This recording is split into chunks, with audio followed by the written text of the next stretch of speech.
motorbike, his only source of income, so as to fund for his surgery. Sad, right?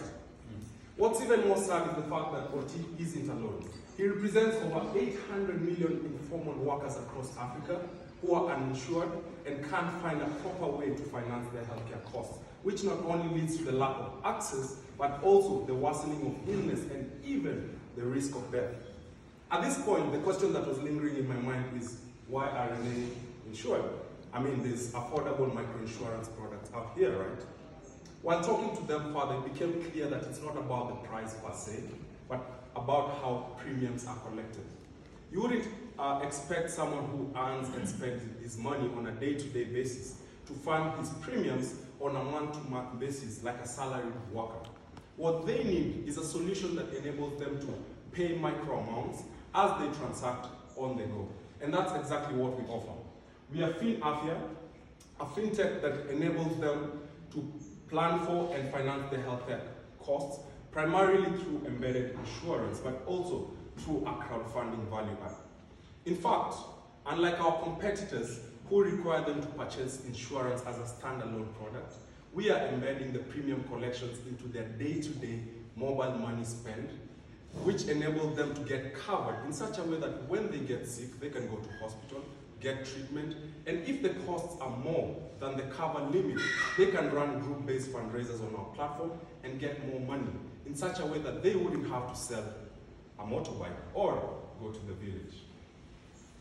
We are a multidisciplinary team with the goal of revolutionizing the microinsurance industry, which is the holy grail of finance.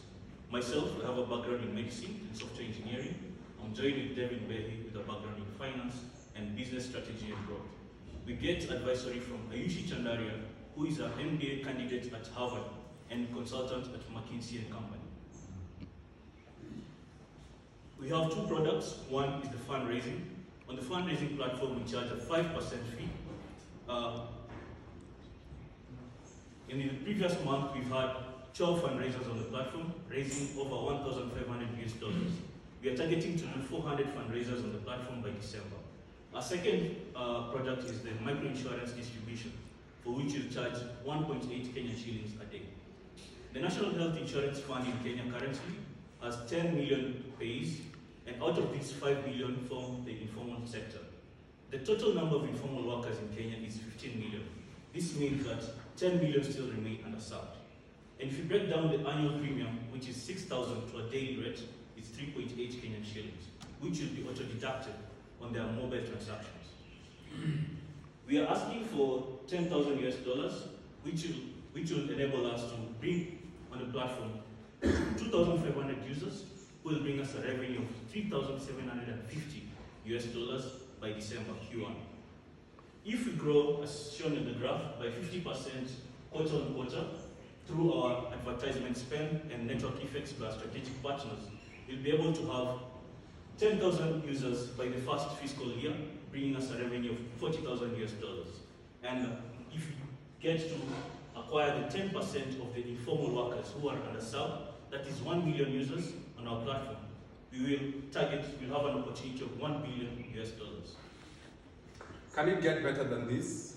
Join us on this journey as we find out. But one thing remains for sure: no insurance, no problem.